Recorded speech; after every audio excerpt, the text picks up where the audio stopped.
We're so lucky to have Jackson native Beth Henley with us this morning.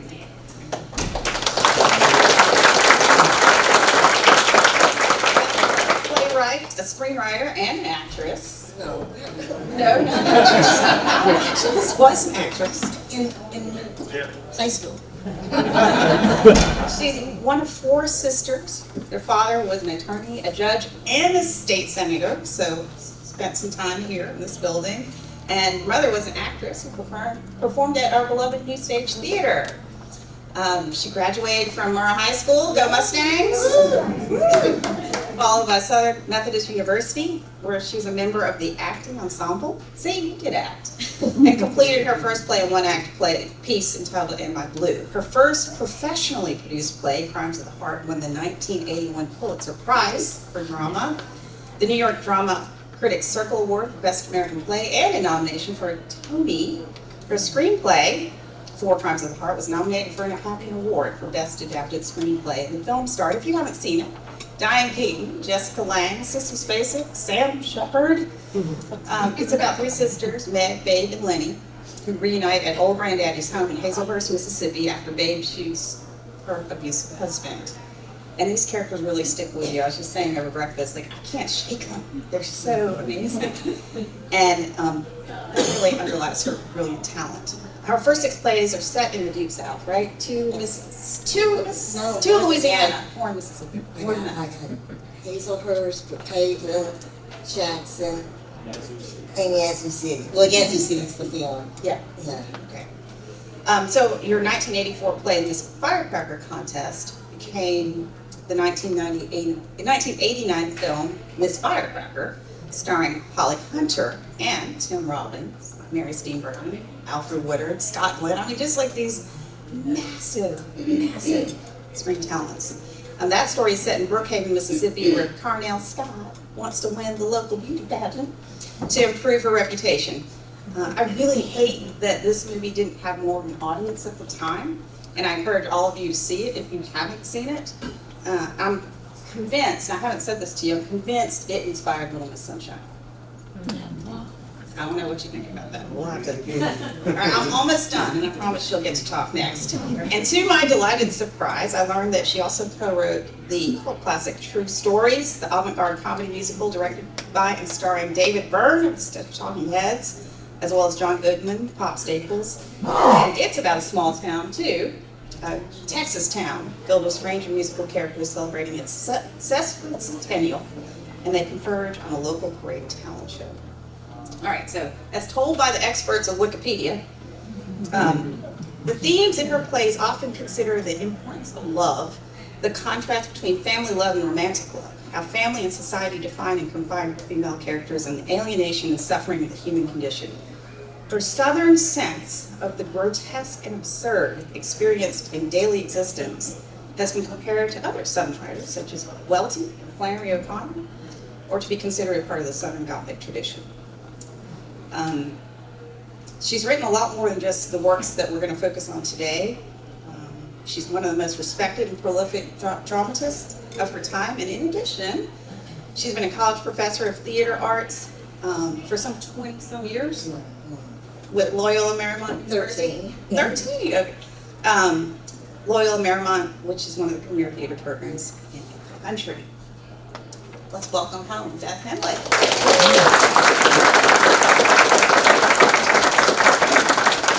We're going to just get right into it. When did you know you had stories in you that had to be written? Were you sitting at Murrah, 1400 Murrah Drive, thinking about characters and stories instead of math? And did your stories manifest in plays at first? Well, thank you for that interruption. That was, and they lie on Wikipedia, so don't believe that about me doing well. Who are my heroes? Oh, okay. I'll talk to you because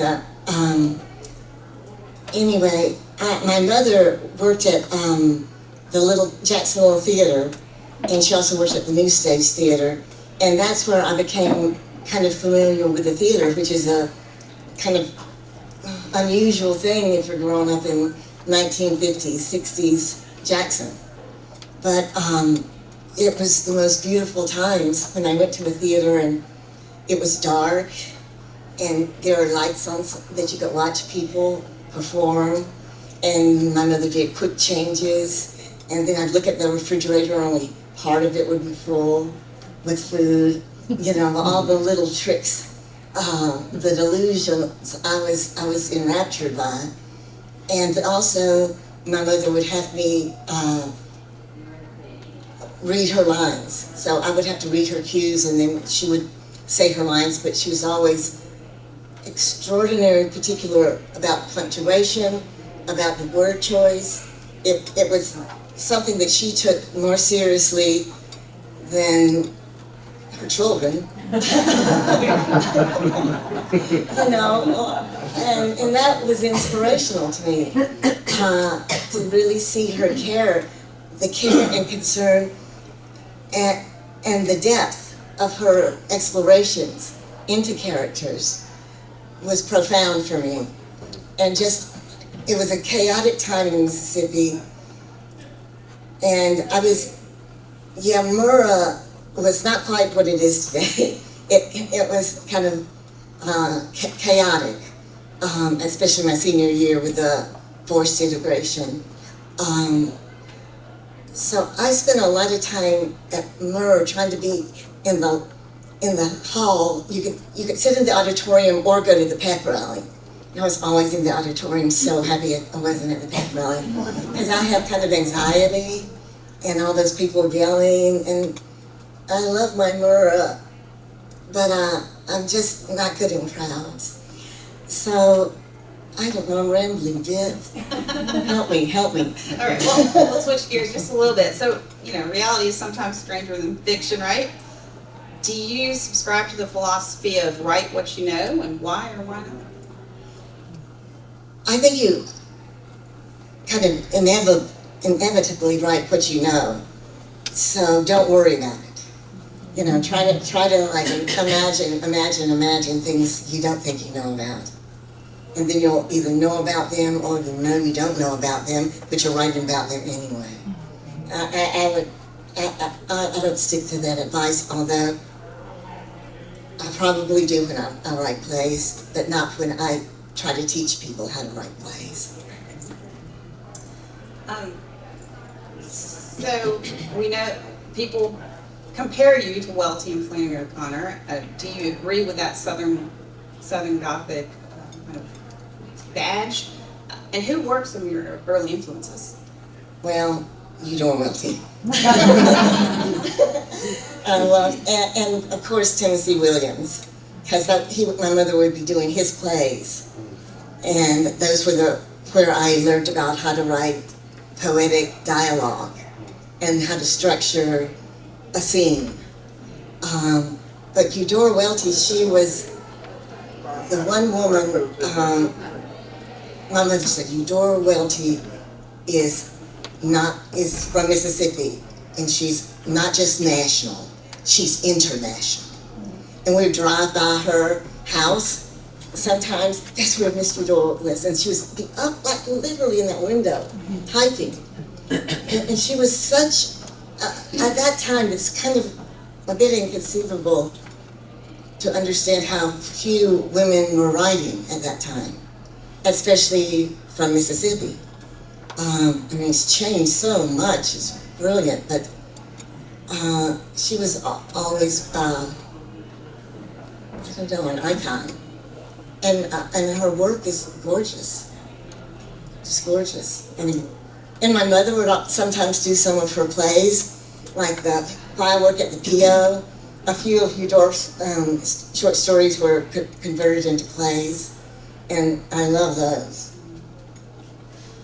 So you're talking about, Miss Welty being one of the few female figures as a writer, as somebody to look up to, as a young woman in Mississippi.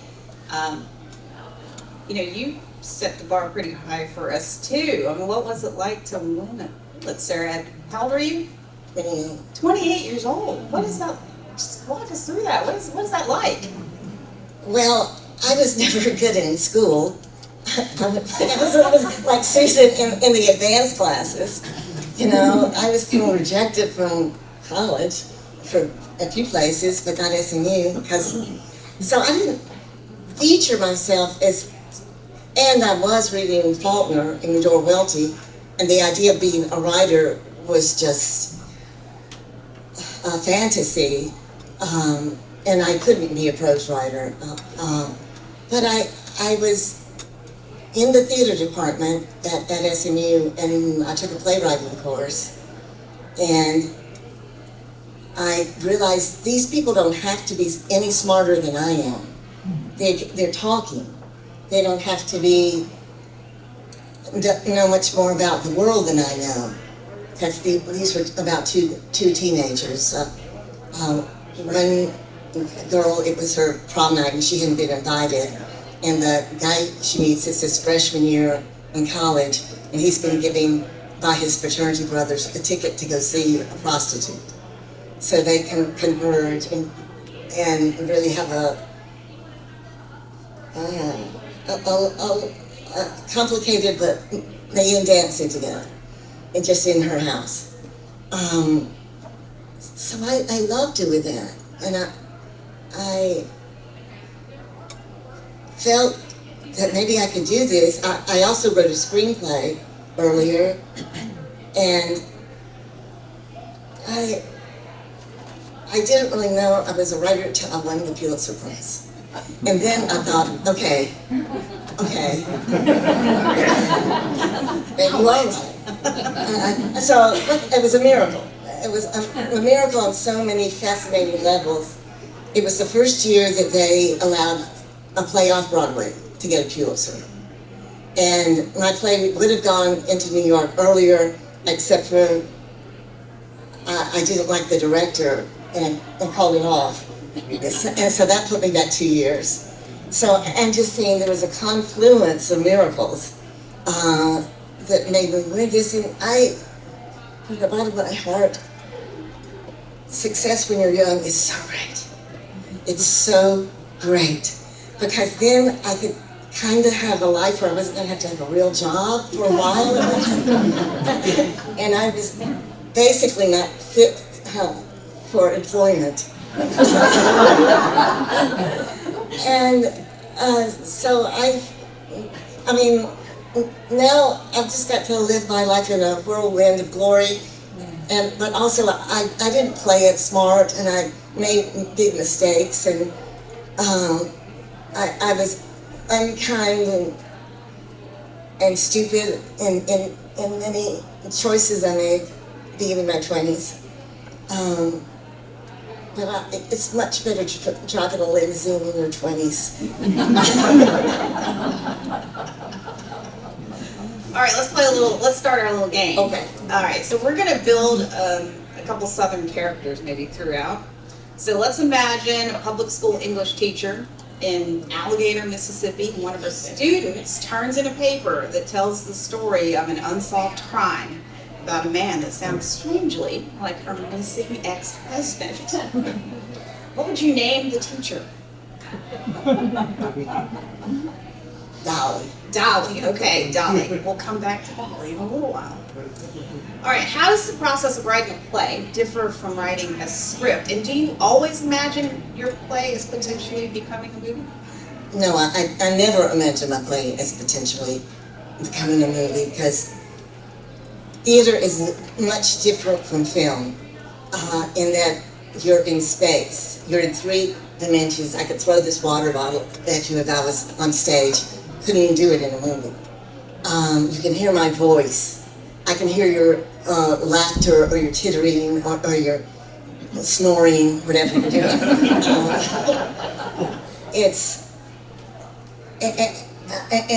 There's much more of a surreal moments you could have. Like in my new play called Downstairs Neighbor, this old playwright goes into being herself when she was 19 in Mississippi, and the actress does it just by kind of going like this. You know, I mean, you can change yourself into 1,000 different people. It's very more mysterious and much more difficult as far as I can Because film, you can just go anywhere. A play, if you want to make, if you want to be on a battleground, you can do it. Shakespeare did it. He was one of the earliest to figure out how you can just go from place to place to place on stage. But you have to have a really clear sense of how the theater works to be able to pull that off. And it's not a naturalistic vision at all. I love writing screenplays. Okay, here's one of the things about writing screenplays that blows my mind. They pay you in advance. They pay you and they pay you well in advance. Okay, so you write and play, you're not paid. Nobody's paying you. I mean, I guess occasionally you can get a commission, which would be in the realm of $1,000, $2,000 to write the play. But if you just write the play and then you pray that it's going to get done, playwrights are not rich. Playwrights do, I mean, some of them are like 10. But the thing that you have with a play that you do not have with a screenplay is control. And this is what I try to explain to my students who are there usually taking playwriting and screenwriting. You write a play or a book or a poem, you maintain the copyright. That means, as far as theater, you can choose a director. You can choose the cast. You can choose to change a line. It's much more in your hands. But you have to wait for the play to get produced and an audience to be there, and then you take 10% of the profits, which could be very little. A film, you sell the copyright just by them giving you all that money, they own it.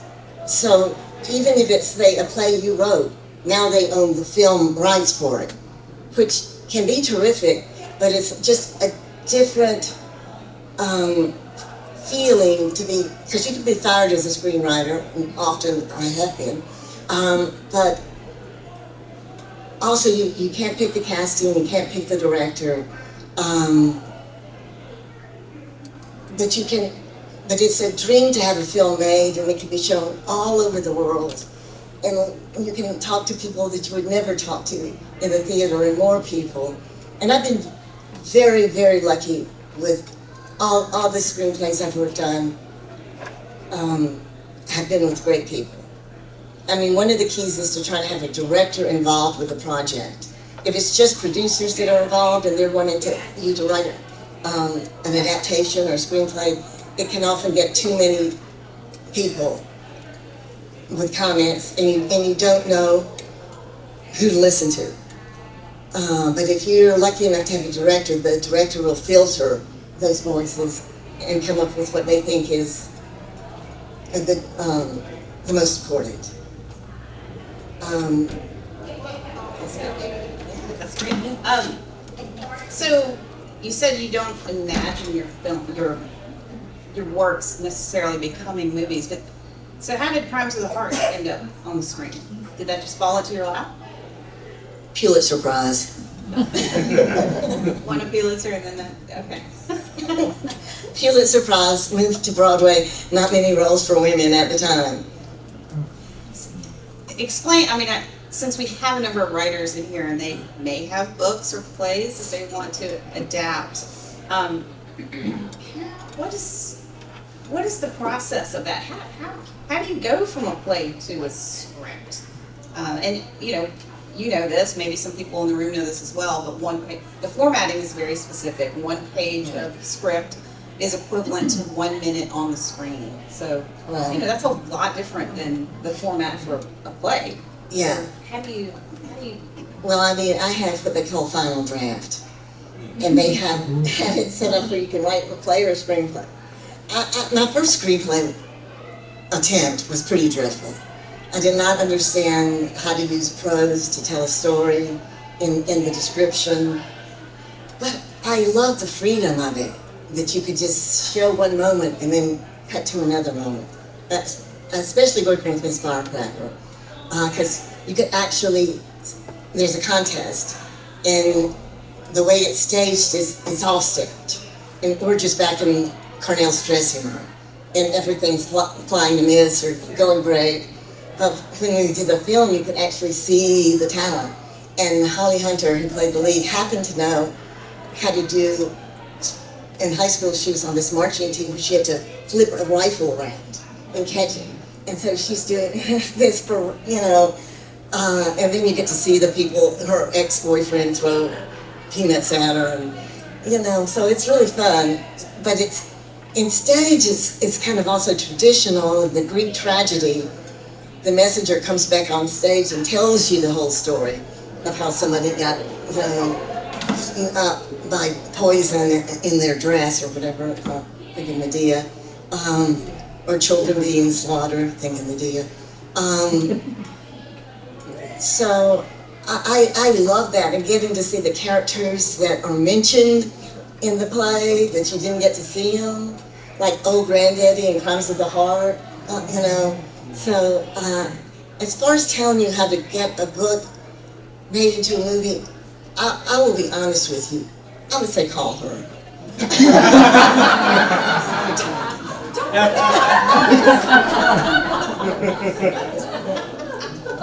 We will help however we can. No promises though.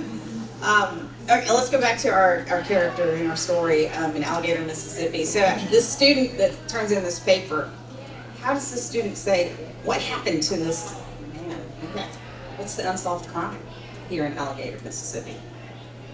Well, Dolly, of course, was not in love with her husband. And was not just not in love, she hated her. And she planned his murder with poison. And he died. But she pushed him down the stairs to make it look like an accident. But then when he had to be taken, they found the poison. And she denied that she had anything to do with it whatsoever. The story's unfolding. The story's unfolding. I want to touch just a little more on the kind of technical aspect of writing a screenplay or getting the play option. So what does option mean? Option is a great thing, and that happens with plays as well. That means somebody options your play to make it into a film. So that means you get money, and then you get a certain amount of time they have to make it into a film. And if they haven't made it into a film by that time, they can re-option it, your screenplay or your play. And in that case, it's often a play. Same for if you're having a play produced, they option the play, and the agreement is you will not have your play done in other venues while they have an option on it. So option is kind of like, yes, we want to do, and they make it sound like they're going to do it, and there's no question, and it'll be done tomorrow, and just hold on. But that's generally not the case. But that is good to have an option. That's hope. That's sincere hope if somebody's optioned it. But you do want to do some research on whose option it went and why. You don't want to get involved with people that you, well, that's not true. Just take the money. I know that we talked about Tate Taylor, and you were familiar with Tate and are friends with Tate. Tate directed The Help, and that's a really interesting story on how that happened. Catherine Stockett wrote the book, and when her book got optioned to become a movie, she kind of had a built-in, some built-in guidelines, and she basically said, this isn't going to be made unless my friend Tate Taylor from Mississippi gets to direct it. So, yeah. And that's a very unusual story. Yeah. I heard she was doing that, and I was going like, oh my goodness. But that's owning your material. She had the copyright to Help. And she could make it part of her deal to pick the director. Now, I wasn't smart enough to do that, or when I saw Crimes of the Heart, I was very, very lucky. I got Bruce Beresford, who's a wonderful Australian director. But she stuck by her guns, and all for the good of her film. I mean, he made a beautiful film. How involved are you with the films? Like, are you on set doing rewrites? Do you have a choice? Do you get to say anything about where it was filmed? So, Crimes of the Heart was in North Carolina, is that right? And then Miss Firecracker was here in Mississippi. And casting, like, did you say, this is Sissy Spacek, Holly Hunter has to play this role? Do you have any say-so in any of that? Well, here's the truth about that. The cheaper the film is, the more say you have. You know, the more, if it's really expensive, like Crimes was Dino De Laurentiis, and I was having no say about anything, basically. But I knew the directors, both Evelyn Purcell of Nobody's Fool, a film I did with Rosanna Arquette and Eric Roberts, and I got all my friends cast in small parts. There was a little thing where they do an outdoor theater, and there was my boyfriend was in it, and best friends. I mean, they're all good actors, but and then Miss Firecracker, I knew Thomas Schlamme, and we were great friends, and we rode around Mississippi together looking for locations. And it was Willie Morris that put us onto Yazoo City. And then my sister K.O. got to be in the Catfish thing. She just had one line. My mother and other sister were cut, but you know.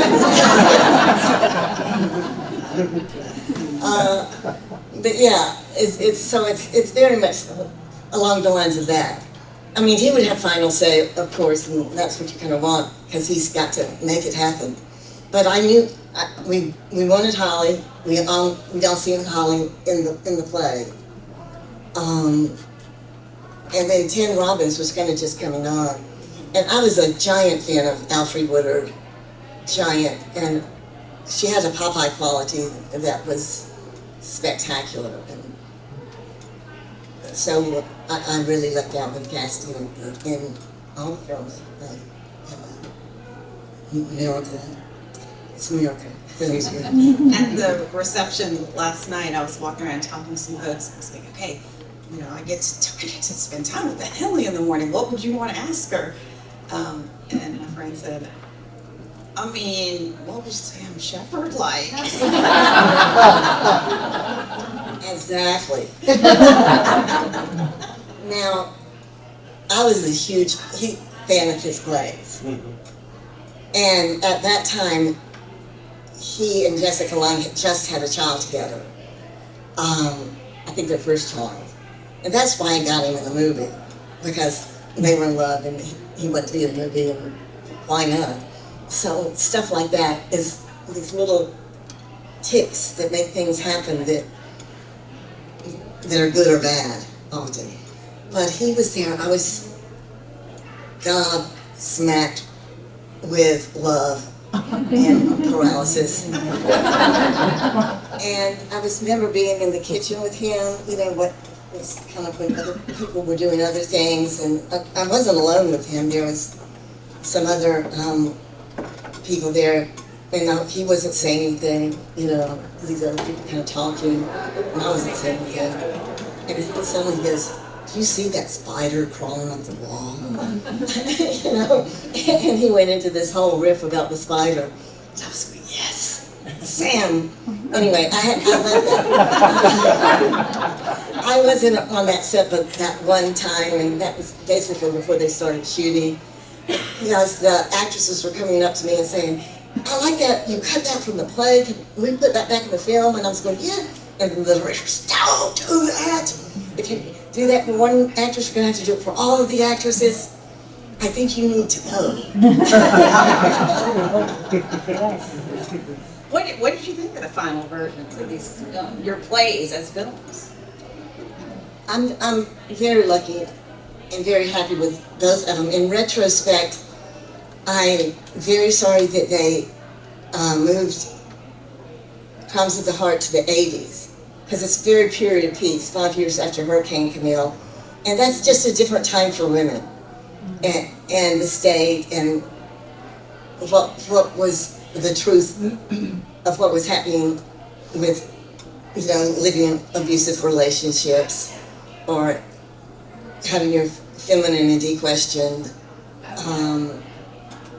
So I would take that back, but I didn't have a choice. They said they wanted to save on money and film it, not what Contemporary time. Yeah.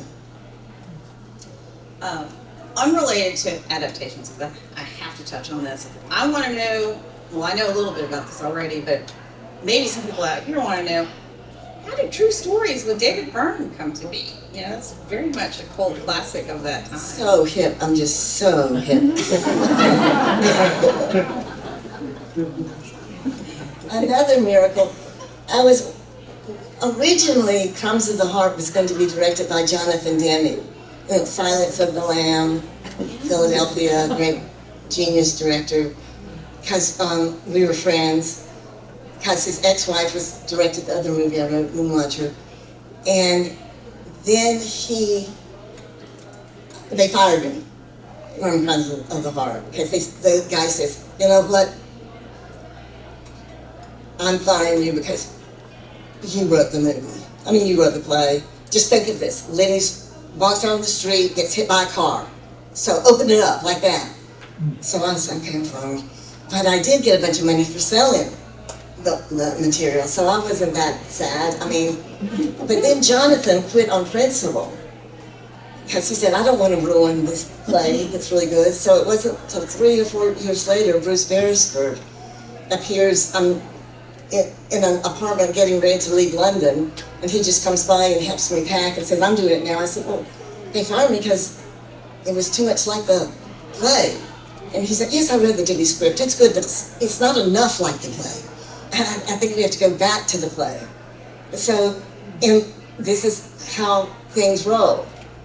Between Freddie Fields was out for some reason and somebody else was in, and so, but that's how I got to know Jonathan. I actually did do a little short thing with him for PBS, in which he cast David Byrne to play the brother-in-law, who's very persnippety, and very cold.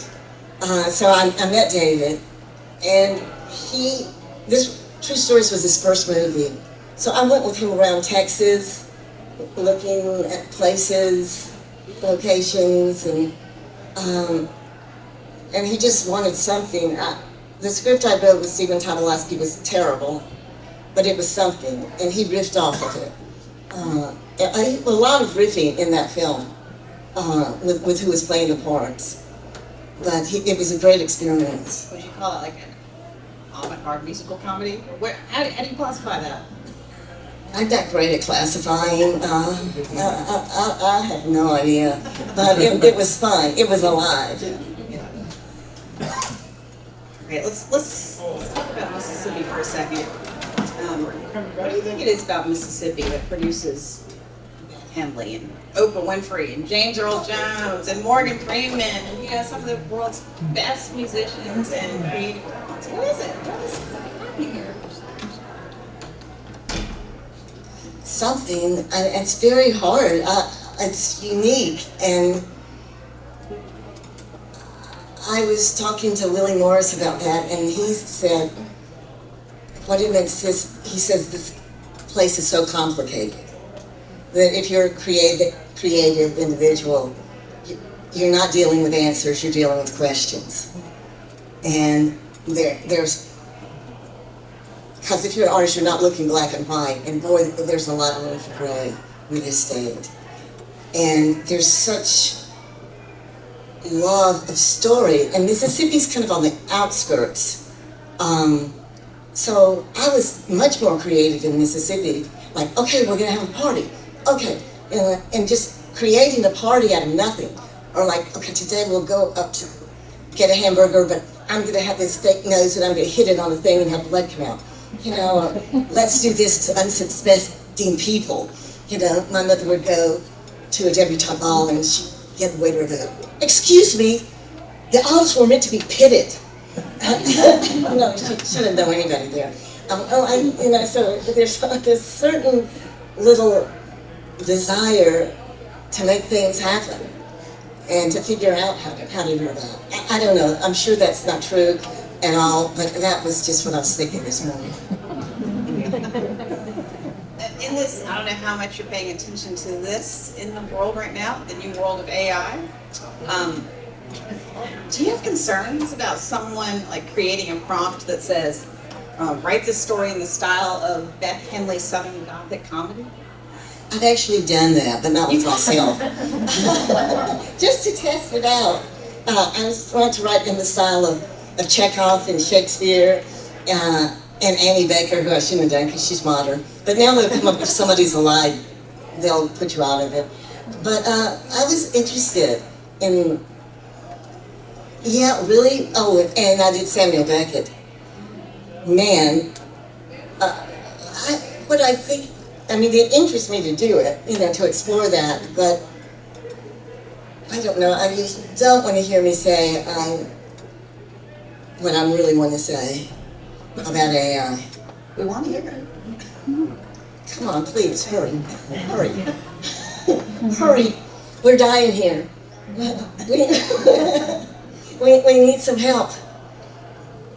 We got to get the planet done. It's going to be bad if we don't have help here. Some strange times we're going through. What stories are you in the midst of telling now, or you want to tell eventually, and what medium will serve them best? Well, I'm just working on a play. It's called Myth Murder, and it's it starts in Virginia, up in the Blue Ridge Mountains, but it ends up like in the future, and it's about two people that are in love that track each other throughout the universe, through time and place. And the love isn't good. The love's got problems. The love creates chaos and violence. So it's like the most dire play ever written about love.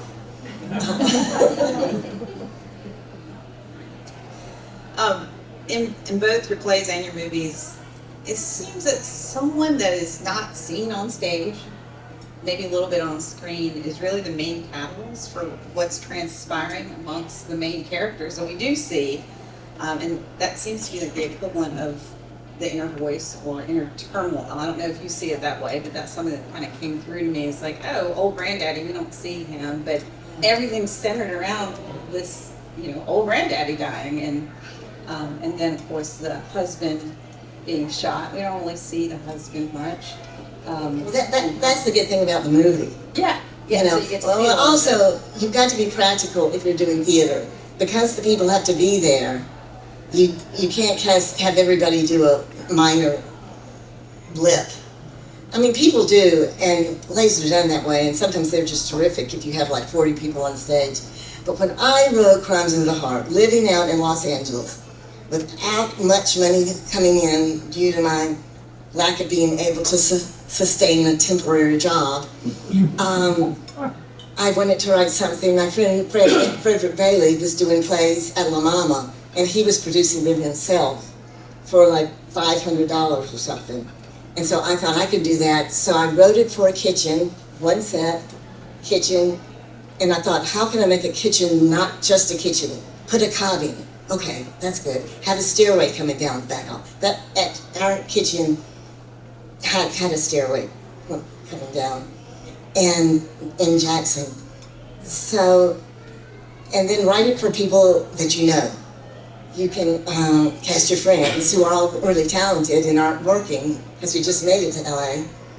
And then I was, okay, this birthday cake thing, that's a problem. We cannot buy a new birthday cake every night. Like, in the first version I wrote it, and she was like, lights out. And then somebody said, okay, crazy, you can just have a little piece of it that's real cake and the rest can be fake. Good idea. So then I went, but come to find out that it's not that expensive to get a cake every night. but that's the realm I was speaking in, and that had to do with making it a small cast. And that may be something that I've struggled against, not feeling free enough to have the biggest cast in the world. Well, your characters, they seem to like find their new freedom from whatever this inner turmoil that's happening caused by this person that's off stage. All right, so Miss Dolly, now that the ex-husband's out of the picture, what's new for Dolly? What is she exploring now? She's off to her new lovers as soon as she can, and he lives down the block, and he is the student. He is the student. All right, we've got 15 minutes, right? 15 minutes. I want to make sure that you guys have a chance to ask questions right here in the back.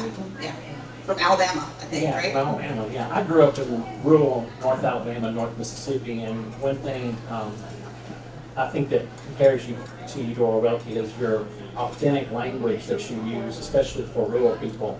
My family in North Mississippi can quote large portions of this firecracker because it sounds like people we grew up with and people that things we actually heard. How did you encounter that? I mean, you were a city girl. How did you, Jackson was not quite the city it is 50 years ago. That's what's fantastic about coming back here. I just drive around and I'm a yogurt shop, I love the Mississippi of today.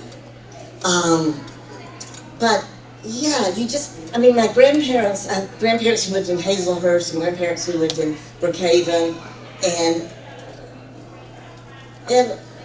there was a difference that very nuanced between, say, Biloxi actually, and a few other places, but not much.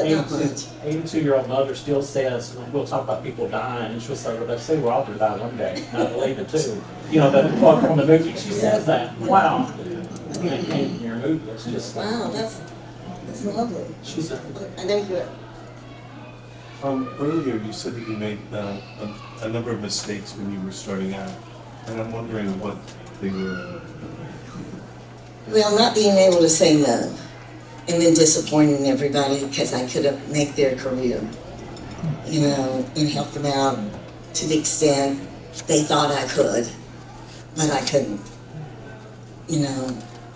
That was one of them. What plays that you haven't written but you've seen have most resonated with you? Can everybody hear the question in the back? No. What plays have you seen that most resonated? Yeah, the ones you haven't read, which have most resonated with you? Which one most resonated with you? Wait, that I've written or that I've seen? That you've seen. Oh, Chekhov, Cherry Orchard. Cherry Orchard. That play I saw when I was in college, and it just blew my mind. It was starring Mississippian James Earl Jones. It was all an African-American production. And for the first time, I really understood when he says, I saw the cherry orchard, how the most glorious day of your life can be the most despairing of somebody else's and of yours too. Just that kind of ability to see both things right there. It was so human to me. And I was crying so much, it was overkill. And my boyfriend said, I think you just shut up. And anything more recent? Pardon? Anything more recent? That I've seen? Let me see.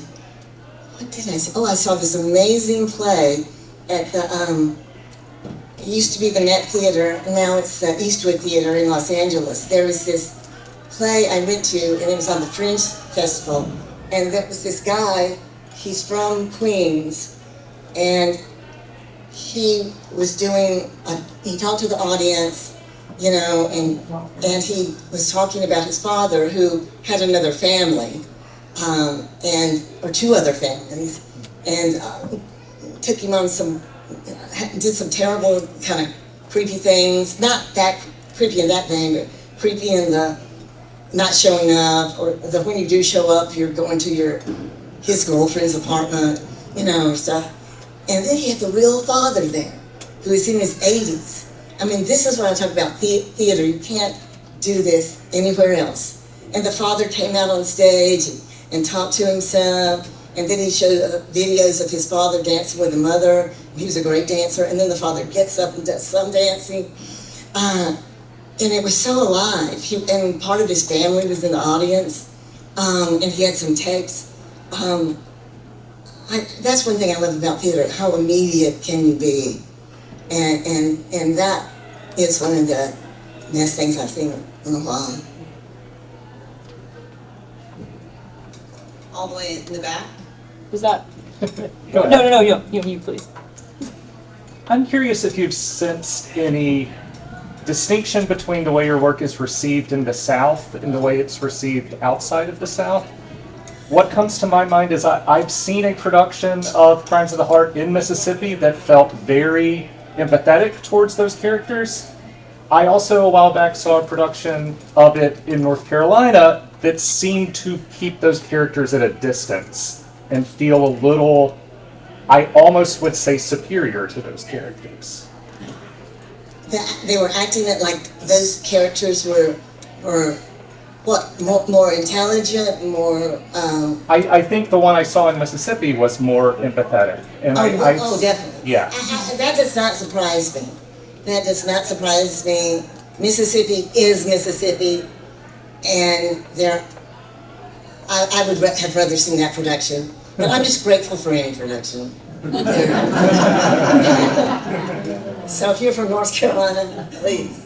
It struck me because that's not the Deep South, but it's still the South, and so it... But there's a difference. There is. There's another. I'm sorry. Well, I was just saying North Carolina, yeah. The hill country. So mine was also about reception, but closer to home. How do you find people that you know personally received your work, like when it was first being produced? Were people enthusiastic and supportive of you, or were they saying like, why were you talking about this? Pulitzer Prize. Well, now you're just bragging. Pulitzer Prize. And let me just tell you, Cece, my sister, sitting there, everybody in my family wanted to come to the Broadway opening. And I told everybody they could, and I had to get her drunk on vodka to call up like 100 people and tell them they couldn't. Because I didn't know that they sold out the opening night, and you couldn't buy tickets. That's how green I was. They sell it out to, like, you know, movie stars and big producers, and you can only buy like 10 seats, get 10 seats, and it's in your contract or something. But luckily we had a great producer, Marty Ritt, and we were at Sardi's. The party was upstairs at Sardi's, but he got this big table so 50 people of my family could come, and my grandmother came, and it was great. Both of my grandmothers came. Other questions?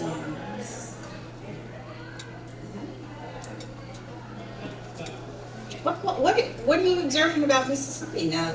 I mean, you come back every now and then, so what are you observing about Mississippi and the talent and creativity? Well, I just being in this building and getting the program, I was like, you're kidding.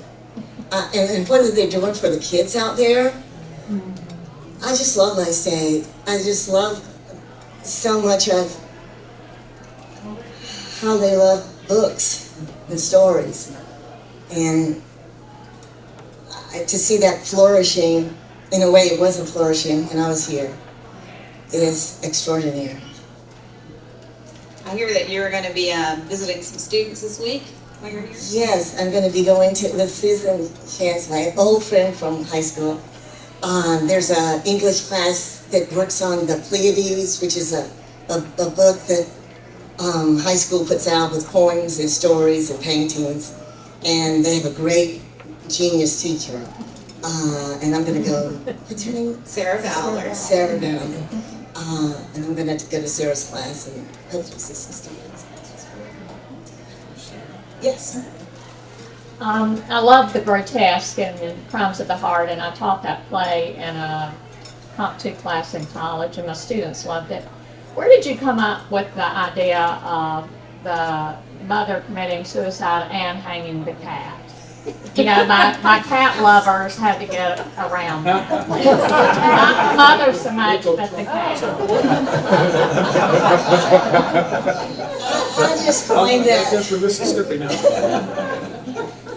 Well, it turns out she hung him because she loved him. Right. And I didn't even know that. I didn't even know, because I was thinking, okay, she made, because the character says she made national news. My mother made national, I'm just statewide. So it occurred to me, how'd you make national news? And then I thought, well, we mentioned a cat. Let's have it hanged. That might get you on, you know, some national press. That's the brilliance of you. You know, like here's this absurd thing happening, and then, well, at least in the movie, I think it's Jessica Lange. She has her head in the oven, and she's just like, I know my mama hung the cat. You know, and the whole thing comes together in that absurd moment. And I'm catching myself, you know, tears at this moment. She's figured it out right there. It's always haunted her. Yeah, it's beautiful. And that was a surprise too. I mean, when I was writing the play, it's like Babe is going upstairs to kill herself. And I was like, God, I guess this isn't a comedy. And then when Lenny got on the phone call, and then, hey, she didn't do it. But what will she do now? Oh, she's going to kill herself with a knife, strangle, gets the stove. And that line came to me of when she hit her head. Yeah. I had to have her hit her head, or otherwise, why would she not get out when she made the mother discovery? So you put little pieces together. I think there's another question over here. Were you inspired in any way by the plays that Murrah produced? Or do you? Absolutely. They always did Little Abner in our town. Always. How many Murrah alums are in the room or connection to Murrah? Half a dozen or so. My son goes to Murrah. So. All right, well, any other questions before we wrap up? Just want to remind everybody to go to the author's tent and the signing tent. So if you have somebody you want to speak with, check the schedule. And please grab your trash if you have water bottles and stuff. We have a quick turnaround of this room. So I know y'all probably want to visit with Beth, but let's gravitate to the hall. I want to make sure the writers hear this. You know, as the screens in our lives continue to expand, we've got the big screen, we've got TV screens, computer screens, screens in our pockets. All of these screens need content, and if you're an author, you know, you already have an audience, so that's even better. So I look forward to seeing some of your work adapted, and more of your work, Beth. Thank you for spending your morning with us, and please.